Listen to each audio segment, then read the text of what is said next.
사도신경 고백합니다. 나는 전능하신 아버지 하나님, 천지의 창조주를 믿습니다. 나는 그의 유일하신 아들 우리 주 예수 그리스도를 믿습니다. 그는 성령으로 잉태되어 동정녀 마리아에게서 나시고 본디오 빌라도에게 고난을 받아 십자가에 못 박혀 죽으시고 장사된 지 사흘 만에 죽은 자 가운데서 다시 살아나셨으며 하늘에 오르시어 전능하신 아버지 하나님 우편에 앉아 계시다가 거기로부터 살아있는 자와 죽은 자를 심판하러 오십니다.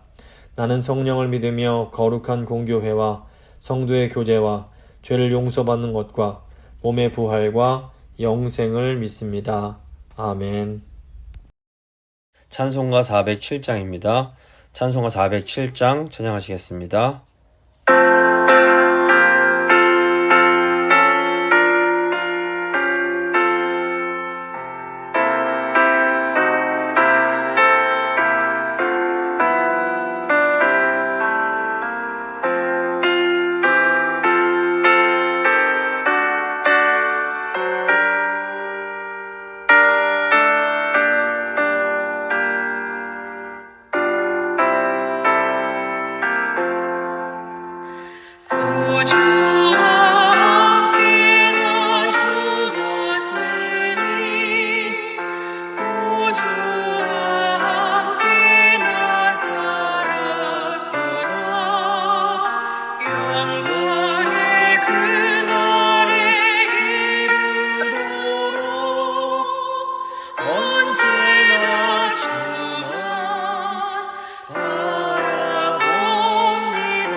기도하시겠습니다.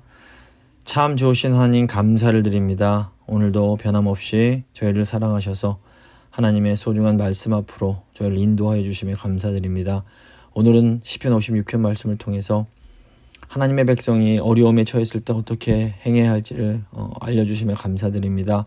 오늘 성도님들 이 말씀 통하여 하나님의 귀한 뜻 깨닫게 하시고 또 고난 중에 어떻게 행해야 할지를 깨닫는 복된 시간 될 수 있도록 주님 함께하여 주시옵소서.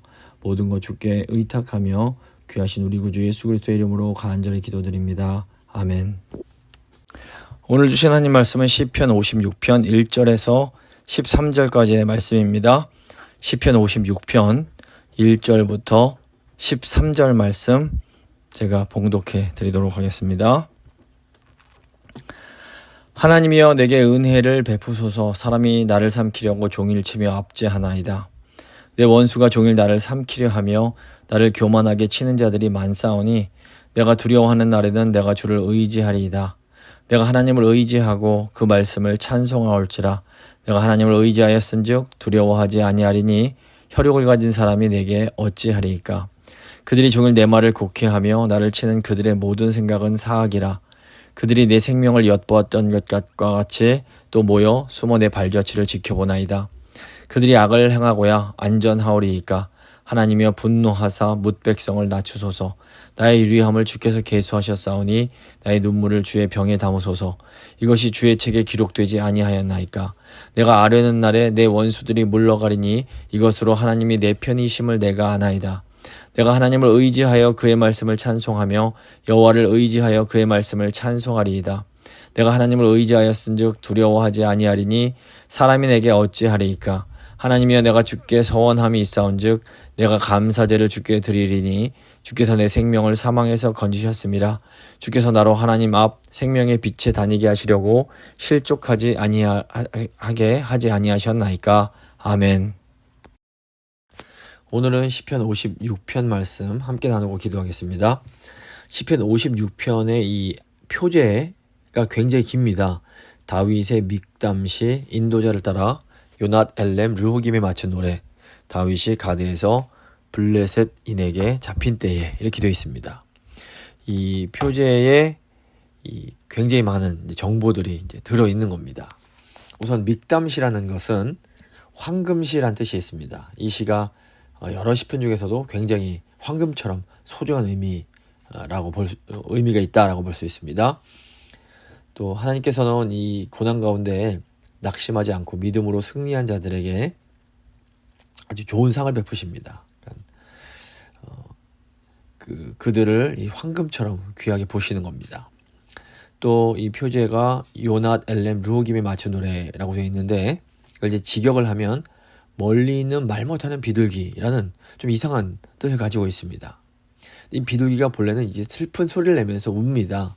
근데 어떤 비둘기는 울지 못하고 고개를 흔들면서 눈으로만 말을 합니다.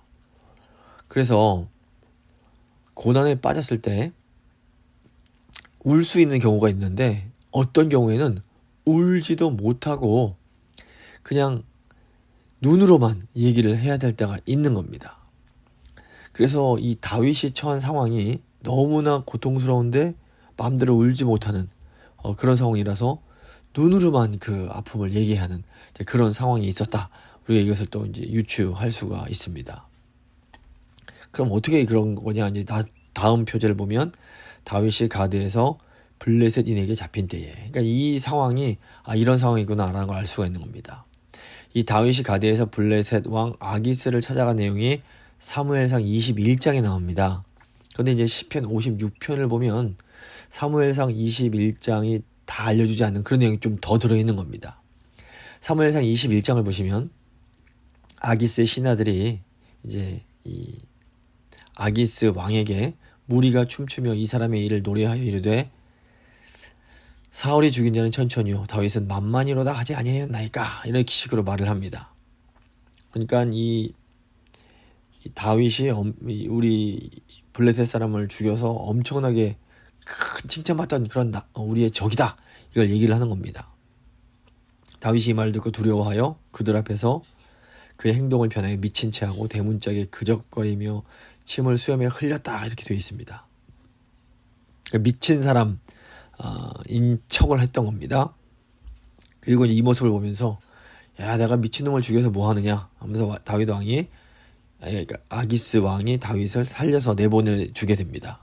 그런데 이제 시편 56편 오늘 말씀을 보면 이때 다윗이 금방 이렇게 그냥 잠깐 있다가 나온 것이 아니라 꽤나 오랜 기간 붙잡혀 있으면서 이 블레셋 사람들에게 공격도 당하고 모욕을 당했음을 알 수가 있습니다. 다윗이 블레셋 사람들에게 엄청난 모욕과 고통을 당합니다. 하지만 다윗은 그런 어려움 가운데서도 용기를 잃지 않고 하나님께 신실하게 나아갑니다. 다윗이 이때 하나님의 말씀을 암송하면서 찬송을 합니다. 그리고 이 다윗이 결국 살아서 그 적진을 빠져나올 수가 있게 되었던 겁니다. 이게 이 다윗이 원래 이제 그 사울 왕의 사위가 되고 왕궁에 있으면서 인기가 높아지고 사울 왕의 시기를 받고 미움을 받으면서 목숨이 이제 위험해지게 됩니다. 다윗이 사울 왕으로부터 몇 번이나 이 죽음의 고비를 넘깁니다. 특히 다윗이 결국에는 안 되겠다 싶어서 이제 사울 왕을 피해서 도망쳐 나오게 됩니다. 다윗이 제일 먼저 이제 찾아간 사람이 바로 사무엘이었습니다. 그 사무엘 선지자는 사울 왕에게만 기름 부어서 왕으로 삼은 것이 아니라 다윗에게도 기름을 부어서 왕으로 삼은 그런 사람이었습니다. 이 사무엘에게는 강한 성령의 능력이 있어서 사울 왕이 보낸 사람들이 다윗을 잡으러 왔을 때 이 성령의 능력 때문에 다윗을 잡지 못합니다. 결국에는 나중에 사울 왕이 직접 오지만 사울 왕조차도 이 성령의 감동을 받아서 다윗을 잡지 못하게 됩니다. 그런데 그럼에도 불구하고 다윗은 이 사무엘이 언제나 끝까지 자기를 지켜줄 수 없다는 것을 알았습니다. 결국 이제 다윗이 나중에 성막으로 도망을 칩니다. 구약 율법을 보면 죄가 없는 사람이 성막불을 딱 잡고 있으면 그 사람을 잡아가지 못합니다. 그런데 다윗은 이 성막조차도 자기를 지켜주지 못한다는 것을 알았습니다. 그래서 다윗이 그곳에서 음식을 얻어먹고 골리앗의 칼만 얻어서 도망을 칩니다. 그런데 이 다윗을 도와준 이 성전 제사장과 이 85명의 다른 제사장들이 결국에는 이 사울 왕의 미움을 받고 죽임을 당하게 됩니다. 이런 우여곡절들이 많은 상황에서 이제 다윗이 결국 블레셋 지역의 가드란 곳으로 도망을 치려고 합니다. 사실 하나님은 다윗이 힘들어도 이스라엘에 있기를 원하셨습니다. 하나님의 선지자도 찾아와서 다윗에게 이스라엘에 있으라고 이제 말을 합니다. 하지만 이스라엘에는 사실 다윗이 피할 곳이 없었습니다. 하나님은 그곳에 있으라고 하시는데 도저히 그곳에 있을 수 없을 때 우리 마음이 너무너무 답답한 겁니다. 그런데 다윗이 블레셋의 이 가드 왕을 찾아간 순간 자신이 함정에 빠졌다는 것을 깨닫게 됩니다. 다윗이 이 물맷돌로 죽인 이 골리앗 장수가 바로 이 가드 출신이었습니다. 가드 사람들이 골리앗을 굉장히 존경하고 자랑스러워 했던 겁니다. 당연히 가드 사람들은 자기들의 영웅을 죽인 다윗을 미워할 수밖에 없었습니다. 근데 다윗이 원수 사울을 피해서 도망치는데 하필 자기를 가장 미워하는 가드 사람들에게로 도망을 친 겁니다. 다윗은 처음에 자기 판단이 옳다고 생각했겠지만 결국에는 최악의 결정을 내렸던 겁니다. 그래서 가드에서는 다윗이 할 수 있는 게 아무것도 없었습니다. 그러니까 다윗이 누구에게조차 말할 수 없는 이 마음의 고통을 안고 밤마다 하나님께 울음으로 호소를 했던 겁니다. 근데 소리내어 울지도 못했던 것 같습니다. 그러면 티가 나니까. 그래서 다윗이 이제 어쩌면 여기서 내 인생이 끝이구나 이렇게 느꼈을지도 모르겠습니다. 그러니까 이 가드의 감옥에 갇혀있는 다윗이 의지할 수 있는 분은 하나님밖에 없었습니다. 하나님만이 다윗을 이 가드로부터 구원해 주실 수 있었습니다. 그런데 다행히도 다윗의 마음속에는 하나님의 말씀이 살아있었습니다. 오늘 1절 보시면 그게 나옵니다. 하나님이여 내게 은혜를 베푸소서 사람이 나를 삼키려고 종일 치며 압제하나이다. 그러니까 다윗이 하나님이여 내게 은혜를 베푸소서 이렇게 기도를 시작합니다. 그러니까 다윗이 뭐 가드 왕이나 또는 다른 신하들 앞에서는 아무 말도 하지 않고 하나님께 기도를 합니다. 그러니까 다윗이 뭐 어떤 아첨이나 비굴한 웃음 같은 어떤 인간적인 방법으로 자기의 상황을 모면하려고 하지 않았습니다. 다윗은 오직 하나님을 향해서만 은혜를 베풀어 달라고 기도를 합니다. 사실 다윗이 살아남으려고 이 가드 왕국에 들어왔습니다. 그런데 그곳은 다윗의 생각과는 완전히 다른 곳이었습니다. 결국 그때부터 다윗은 잠시도 쉬지 않고 계속해서 기도해야만 됐던 겁니다. 지금 하나님이 내게 은혜를 베푸소서 이 구절을 영어 성경 보면 Be merciful to me, O God 이렇게 되어 있습니다. 이게 예전 그 개역한글에서는 하나님이여 나를 긍휼히 여기소서 이렇게 번역합니다. 긍휼히 여긴다는 건 좀 불쌍히 여겨달라는 겁니다. 그래서 다윗 상황이 너무너무 고통스러운 겁니다. 성도가 어려움에 빠지면 사실 그 상황이 너무너무 비참할 때가 있습니다. 그런데 이렇게 힘든 상황에서도 하나님께서 불쌍히 여겨주시면 우리 성도는 살아날 길이 있습니다. 그래서 복음서 마태복음 9장 같은 데 보시면 예수님 앞에 나온 두 명의 소경, 눈이 어두운 그 사람들도 다윗의 자손이여 우리를 불쌍히 여겨서 Be merciful to us 이렇게 소리를 지릅니다. 그러니까 하나님께 불쌍히 여김을 받는 것, 이게 사실 우리에게는 큰 복입니다. 지금 다윗의 상황 역시 굉장히 비참했습니다. 다윗이 사람들이 나를 삼키려고 종일 친다 이렇게 말을 합니다. 그러니까 가드 왕의 신하들이 하루 종일 다윗을 막 괴롭게 하고 막 신문을 했던 것 같습니다. 너 여기 왜 왔냐 막 너무 괴롭게 했던 것 같습니다. 2절 보시면 내 원수가 종일 나를 삼키려 하며 나를 교만하게 치는 자들이 많사오니. 다윗의 원수들이 다윗을 계속 하루 종일 비방을 합니다. 마치 다윗을 자기들 먹잇감으로 생각하는 것 같습니다. 그래서 자기들 마음대로 이제 뭐 자기들의 원수가 자기 손앞에 이제 붙들려 있으니까 막 마음대로 비웃으면서 모욕을 해대는 겁니다. 예수님께서 십자가 달리시기 전에 막 모욕받으신 것과 이제 비슷하다고 볼 수 있습니다. 그들은 마치 자기들이 어떤 작은 신이나 된 것인 양 다윗 위에 군림을 합니다. 이때 당시 다윗의 목숨은 아기스의 신하들 앞에서 파리 목숨밖에 되지 않았던 겁니다. 그러니까 아기스 왕궁에서 이 다윗에게 동정적인 사람은 한 명도 없었습니다. 하나님의 백성들이 이렇게 어떤 적대적인 상황에 빠지면 아무것도 할 수 없는 그런 상황에 처할 수 있습니다. 이 다윗도 지금 이 상황에서 의지할 수 있는 분은 오직 하나님밖에 없었습니다. 그래서 다윗이 시간만 나면 정말 결사적으로 하나님께 간구하고 또 간구하고 이럴 수밖에 없었던 겁니다. 3절 보시면 내가 두려워하는 날에는 내가 주를 의지하리이다. 그러니까 우리가 두려움에 빠질 때 우리가 의지할 수 있는 분은 하나님밖에 없습니다. 우리가 사실은 평소에도 하나님을 의지합니다. 하지만 함정에 빠지면 더더욱 우리가 의지할 수 있는 분은 하나님 한 분밖에 없는 겁니다. 사실 아브라함도 성경 속의 많은 인물들은 다 이런 경험을 합니다. 아브라함도 이 동일한 경험을 합니다. 창세기 12장 보시면 이제 하나님께서 아브라함을 부르셔서 아브라함이 그 말씀에 순종해서 가나안 땅으로 나아갑니다. 근데 그곳에서 큰 기근을 만납니다. 아브라함이 처음에 이 상황이 이해가 안 됐을 겁니다. 내가 하나님 말씀 듣고 여기 왔는데 왜 이렇게 어려운가 이겁니다. 결국 아브라함이 생존하기 위해서 저 아래쪽 애굽으로 내려갑니다. 하지만 하나님께서는 흉년이 들었다 해도 아브라함이 가나안 땅에 남기를 원하셨습니다. 그러니까 하나님은 아브라함이 하나님 말씀을 붙잡고 죽을 각오로 씨름해 보기를 원하셨던 겁니다. 하지만 이제 그때까지만 해도 이 아브라함의 신앙이 자기 어떤 목숨을 걸고 말씀을 지킬 정도로 이렇게 크지는 못했던 것 같습니다. 이 아브라함이 하나님 말씀에 반대되는 방향, 이 애굽으로 내려갔다가 그의 아내 사라를 이 바로에게 뺏길 뻔하는 일이 생깁니다. 이 하나님께서 결국에는 이 바로의 왕궁을 질병으로 치시고 이 두려움에 사로잡힌 바로가 이 사라를 아브라함에게 돌려보내게 됩니다. 결국 아브라함은 하나님의 그런 불쌍히 여기심 덕분에 애굽을 무사히 떠날 수 있게 됩니다. 우리도 때로 이 갈 길을 몰라서 이 죽을 길을 찾아 들어갈 때가 있습니다.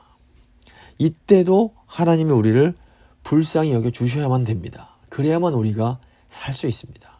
그러니까 다윗은 이 두려움이 찾아올 때에 하나님을 붙잡습니다. 우리도 이 두려운 날, 정말로 내 힘으로 어떻게 할 수 없고 견딜 수 없는 이 시기에는 오직 하나님만 붙잡아야 됩니다. 그러면 우리도 살 수 있습니다. 다윗이 죽음의 함정에 빠져서 매일 사람들에게 비난당하고 신문을 당했습니다. 그런데 다윗이 이런 협박에 굴복하지 않습니다. 4절 보시면 내가 하나님을 의지하고 그 말씀을 찬송할지라 내가 하나님을 의지하였은즉 두려워하지 아니하리니 혈육을 가진 사람이 내게 어찌하리이까. 그러니까 지금 보면 다윗이 내가 하나님을 의지하고 내가 하나님을 의지하였은즉 하면서 하나님을 의지했다는 말을 계속해서 합니다. 이건 무슨 의미냐면 다윗이 다른 인간적인 방법, 인간적인 수단을 포기했음을 의미합니다. 인간적인 방법을 쓸 수도 없었겠지만 쓰려고 하지도 않는 겁니다. 하나님만 의지하는 겁니다. 사실 어려운 상황이 찾아오면 우리가 인간적인 방법을 쓰고 싶은 그런 유혹이 계속 옵니다. 특히 어떤 머리가 좋거나 재능이 능력이 있는 사람들일수록 이 유혹이 더 강합니다. 세상적으로 하는 방법을 알고 있기 때문에 그 세상 인간적인 방법을 쓰고 싶은 유혹이 굉장히 큰 겁니다. 근데 이때 다윗은 하나님만 의지합니다. 그러니까 다윗이 이럴 수 있었던 것은 이 다윗의 신앙이 그만큼 그동안 고난을 통해서 성숙해졌기 때문입니다. 다윗이 쓴 방법이 뭐냐면 하나님의 말씀을 암송한 겁니다. 다윗이 하나님의 말씀을 가지고 찬송을 부릅니다. 계속 하나님의 말씀으로 찬양 부르니까 이 성경 구절이 완전히 자기 것이 되면서 이 하나님 말씀이 삶의 노래가 되어버리는 겁니다. 그러니까 원수들이 아무리 말로 협박해도 이 다윗의 신앙에는 영향을 미치지 못합니다. 원수들이 죽인다고 협박을 해도 신앙이 흔들리지 않았습니다. 이것이 말씀을 꽉 붙잡은 사람들의 놀라운 능력입니다. 하나님의 말씀을 완전히 내 것으로 만든 사람은 그 무엇도 흔들지 못합니다. 다윗이 혈육을 가진 사람이 내게 어찌하리까 이런 고백을 합니다. 그러니까 어느 순간부터 다윗이 이 블레셋 사람들이 무섭지가 않게 된 겁니다. 처음에는 육체적 고통이 너무 힘들었을 겁니다. 말로써 가는 공격도 너무 심령이 괴로웠을 겁니다. 그런데 시간이 가면 갈수록 도리어 두려워지지가 않게 되는 겁니다. 다윗은 육체를 가진 인간은 자신을 어떻게 하지 못한다라는 결론을 내립니다. 예수님께서 해주신 말씀과 똑같은 겁니다. 다윗은 하나님께서 포기하지 않으시는 이상 어떤 사람도 나를 죽이지 못한다. 이것을 믿었습니다. 5절 보시면 그들이 종일 내 말을 곡해하며 나를 치는 그들의 모든 생각은 사기라. 블레셋 사람들은 다윗이 하는 말을 전부 이렇게 뒤집어서 받아들입니다. 다윗이 하는 말을 믿지 않을 뿐 아니라 굉장히 비비꼬아서 해석을 하는 겁니다. 사실 우리도 살아가다 보면 이렇게 억울한 일을 당할 때가 있습니다. 나는 A라고 말하는데 N인지 모르는지 B로 바꾸고 C로 바꾸고 아주 그냥 굉장히 못되게 왜곡을 해서 그것을 받아들입니다. 이럴 때 우리가 그게 아니라 M이다 그러면 그건 C, D로 나가버립니다. 그래서 이때 우리가 할 수 있는 것은 정말로 기도밖에 없습니다. 하나님이 바꿔주셔야만 이런 상황들이 바뀔 수가 있습니다. 6절 보시면 그들이 내 생명을 엿보았던 것과 같이 또 모여 숨어 내 발자취를 지켜보나이다. 블레셋 사람들은 할 수만 있으면 어떤 핑계를 대서라도 다윗을 죽이고 싶어 했습니다. 그래서 그들은 몰래 숨어서 다윗의 일거수일투족을 감시합니다. 하지만 다윗이 하는 행동은 똑같았습니다. 다윗은 계속해서 말씀으로 하나님을 찬양했습니다. 다윗이 계속 이렇게 중얼중얼 찬양하는 것이 블레셋 사람들에게는 굉장히 이상하게 미친 것처럼 보였을 수 있습니다. 그런데 이것이 바로 하나님께서 다윗에게 주신 지혜였습니다. 그리고 이것이 다윗이 그곳에서 살아남을 수 있는 유일한 방법이었던 겁니다. 그래서 복이 있는 사람은 주야로 주의 말씀을 묵상하는 겁니다. 7절 보시면 그들이 악을 행하고야 안전하오리이까 하나님이여 분노하사 붓 백성을 낮추소서. 그러니까 인간적인 눈으로만 보면 지금 다윗은 죽은 목숨 같습니다. 블레셋 사람들이 강하고 블레셋 사람들이 훨씬 안전해 보입니다. 하지만 하나님의 눈으로 보면 다윗이 아니라 블레셋 사람들이 정말로 위태로운 자들입니다. 왜냐하면 이들이 하나님의 거룩한 자를 지금 대적하고 있기 때문입니다. 이사야 49장 22절 23절 보시면 주 여호와가 이같이 이르노라 내가 문 나라를 향하여 나의 손을 들고 민족들을 향하여 나의 기치를 세울 것이라.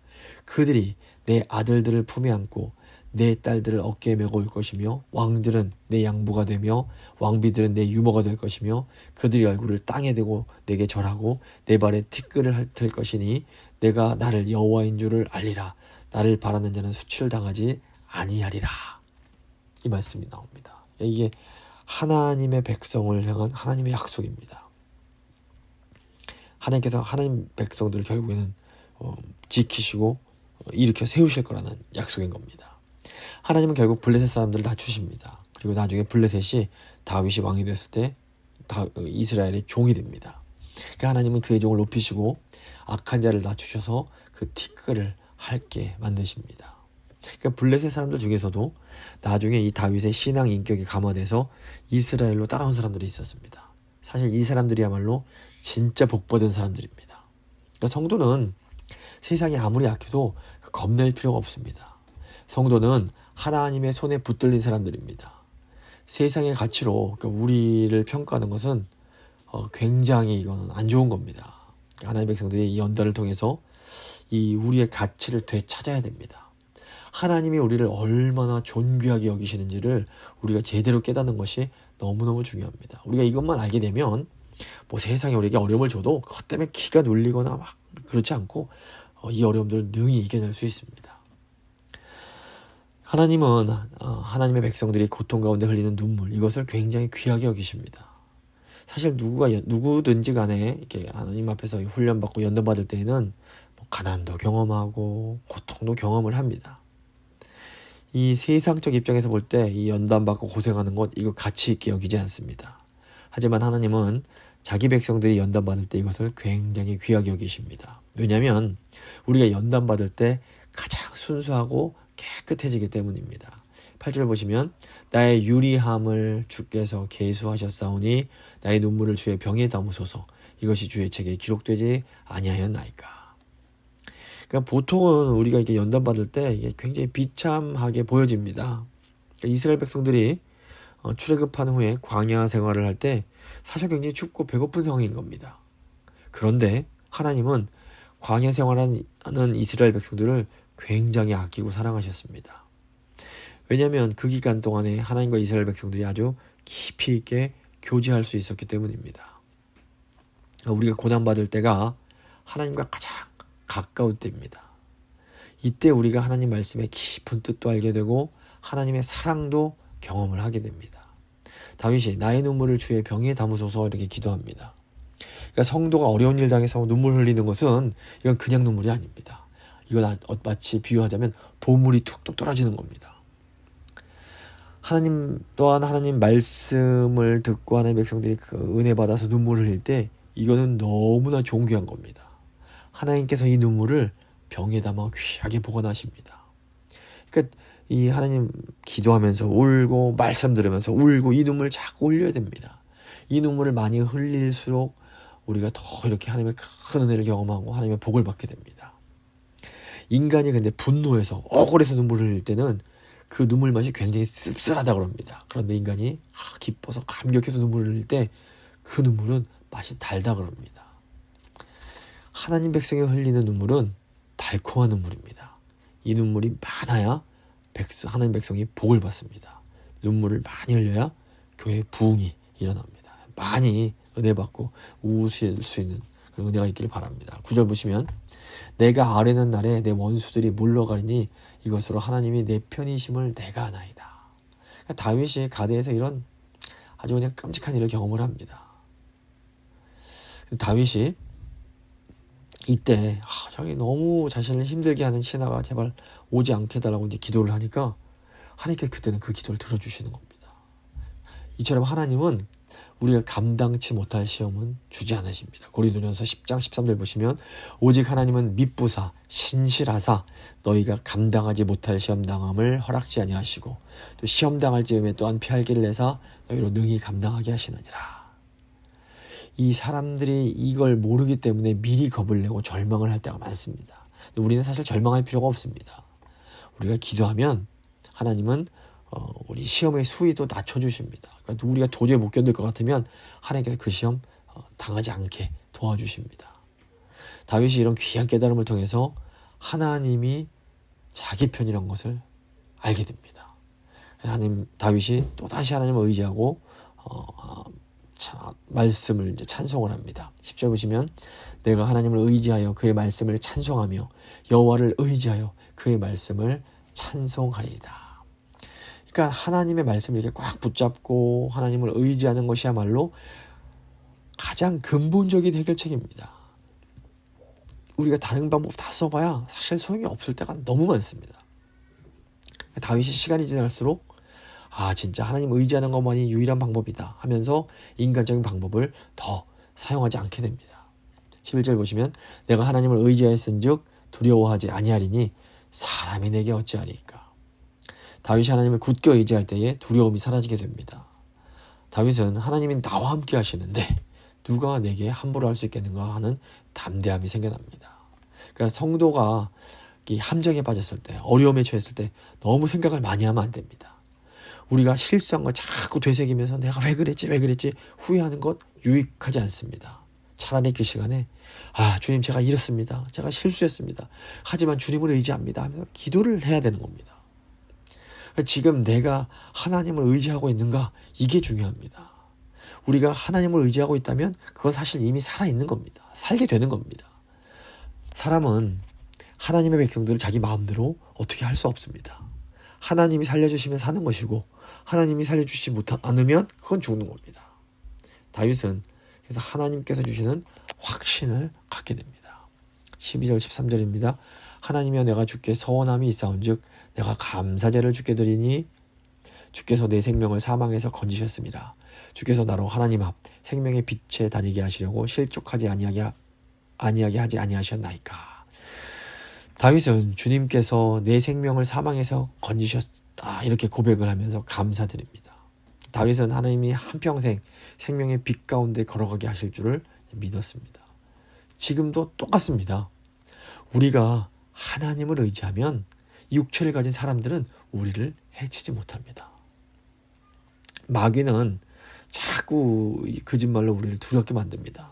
이때 우리가 하나님 말씀을 탁 붙잡고 하나님 말씀을 찬양하며 말씀으로 계속해서 찬양하고 붙잡고 나아가다 보면 어느 순간 두려움이 사라지게 됩니다. 말씀을 좀 마무리 지어보도록 하겠습니다. 맹수가 아무리 사납고 힘이 세도 이 함정에 걸리면 빠져나오지 못합니다. 이 맹수가 빠져나오려고 소리를 지르며 막 들뛰어보지만 결국엔 힘이 다 빠져서 죽게 되는 겁니다. 하나님 백성들도 이 세상을 살아가다 보면 이 고난의 덫, 이 시험에 빠질 때가 있습니다. 이 고난의 함정이 물질적인 가난일 수도 있고 세상에서 오해받아서 법정에 서는 일일 수도 있고 여러 가지 관계적인 어려움일 수도 있습니다. 하나님 백성들은 근데 이런 고난에 빠졌을 때 자기 힘으로 해결하려고 막 소리치고 하기보다는 하나님 앞에서 눈물을 많이 흘려야 됩니다. 하나님의 사람은 고난 가운데서도 눈물 흘리며 말씀과 기도로 은혜를 받습니다. 하나님께서 이런 사람을 귀하게 봐주십니다. 그리고 이런 사람들 결국에는 건져내 주십니다. 그러므로 우리가 끝까지 어려움 가운데서도 세상적인 방법이나 어떤 다른 방법이 아니라 오직 하나님 한 번만 의지하며 하나님을 찬송하고 하나님의 말씀을 붙잡아야 합니다. 이 시간 한번 하나님 앞에 하나님 오직 제가 주님만 의지합니다. 주님만 바라보겠습니다. 한번 간절히 기도하도록 하겠습니다.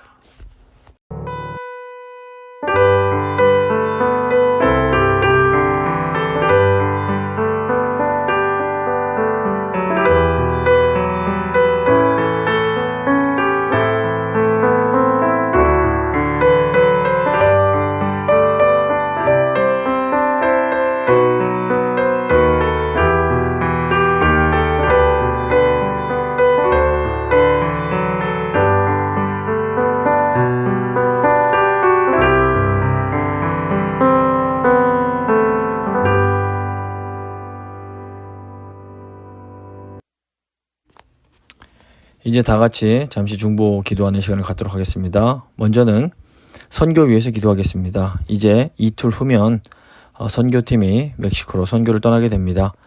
선교 가고 오는 길 주께서 안전하게 지켜주시고 선교지에서 또 복음 사역 잘 감당할 수 있도록 선교팀 한 명 한 명 이름 불러가시면서 도와달라고, 그리고 또 우리 선교팀들이 이 선교를 통해서 하나님의 큰 은혜 경험할 수 있도록 한번 간절한 마음으로 한 목소리로 기도하도록 하겠습니다.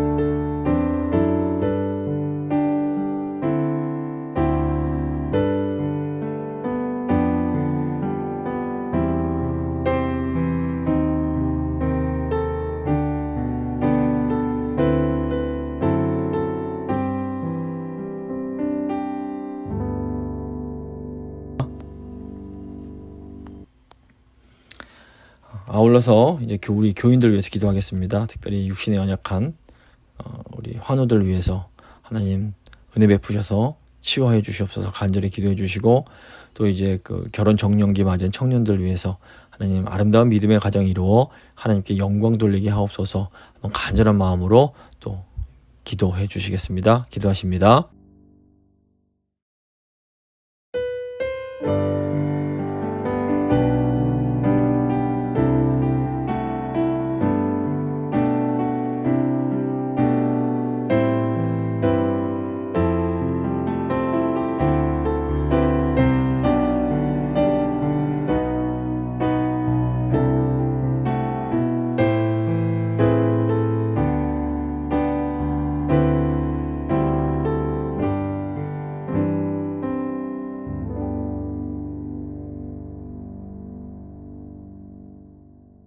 기도하십니다.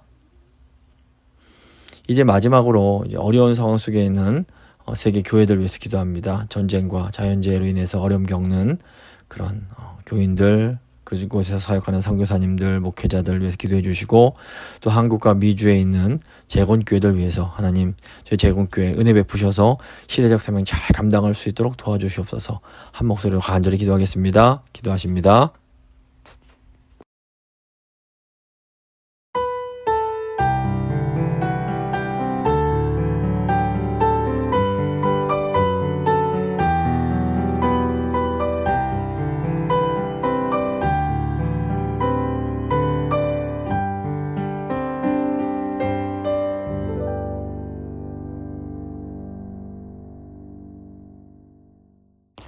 살아계신 하나님 감사합니다. 저희를 너무너무 사랑하셔서 하나님 백성 삼아주시고 연단을 통하여서 저희가 얼마나 소중한 자들인지 깨닫게 하시고 세상이 아니라 인간의 지혜가 아니라 오직 하나님 한 분만 의지할 수 있게 하신 것 감사합니다. 지금 저희가 주를 의지함으로 모든 어려움에서 벗어나고 또 저희가 얼마나 하나님 보실 때 소중한 존재들인지 다 깨달을 수 있도록 주여 함께하여 주시옵소서. 주님, 이제 이번 주 금요일 새벽에 멕시코로 떠나갑니다. 하나님 뜻 가운데 준비된 선교일 줄 저희가 믿습니다. 아버지 모든 과정 주께서 저희와 함께해 주시고 저희가 정말 이 선교를 통해서 하나님 의지하는 법을 배우게 하시고, 정말로 또 특별히 저희 선교에 참여하는 우리 다음 세대들 정말 살아계신 하나님의 그런 역사하심을 경험하는 복된 선교가 될 수 있도록 주여 함께하여 주시옵소서. 이 국경을 넘어가고 그런 모든 과정 가운데도 주님 함께 하셔서 모든 일이 어려움 없고 순종하게 잘 될 수 있도록, 또 저희 선교팀을 통해서 멕시코에 있는 그 영혼들이 하나님의 큰 사랑과 은혜를 경험할 수 있도록 주여 함께하여 주시옵소서. 저희 교회 육신이 연약한 주의 백성들 주님 은혜 베푸셔서 치유하여 주시고 강건케 하시고, 또 저희 교회 결혼 정년기 맞은 청년들이 있습니다. 주님 하나님 아름다운 믿음의 가정들 이루게 하시고 하나님께 영광 돌리는 삶 살아갈 수 있도록 주여 지켜주시옵소서. 아버지, 지금도 이 세상에는 여러 가지 전쟁과 또 기근과 이 여러 가지 어려움 때문에 고통 겪는 주의 백성들이 있습니다. 아버지, 세계 곳곳의 교회들 주님 기억하여 주시고 특별히 고통받은 우리 성도들 아버지 기억하셔서 아버지 함께해 주시고 힘과 능력 더하여 주시옵소서. 또 세계 곳곳에서 사역하는 목회자들 선교사님들 주님 함께하여 주시옵시고 그 필요한 모든 것들 주님 은혜 가운데 공급받게 하여 주시옵소서.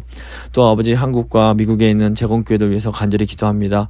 하나님 뜻 가운데 세워진 아버지 믿음의 교회들입니다. 아버지, 저희가 정말 주께서 허락하시는 그 시대적 사명 잘 감당하는 저희 제공교회들 다 될 수 있도록 주여 저희 제공교회 목회자들 기억하여 주시고 또 제공교회 모든 성도들 주님 함께하여 주시옵소서. 모든 것 주께 맡기며 귀하신 우리 주 예수 그리스도의 이름으로 간절히 기도드립니다. 아멘. 찬송가 430장입니다. 찬송가 430장 함께 찬양하겠습니다.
주님 가르쳐 주신 기도로 예배 마치도록 하겠습니다. 하늘에 계신 우리 아버지, 아버지의 이름을 거룩하게 하시며 아버지의 나라가 오게 하시며 아버지의 뜻이 하늘에서와 같이 땅에서도 이루어지게 하소서. 오늘 우리에게 일용할 양식을 주시고 우리가 우리에게 잘못한 사람을 용서해 준 것 같이 우리 죄를 용서해 주시고 우리를 시험에 빠지지 않게 하시고 악에서 구하소서. 나라와 권능과 영광이 영원히 아버지의 것입니다. 아멘.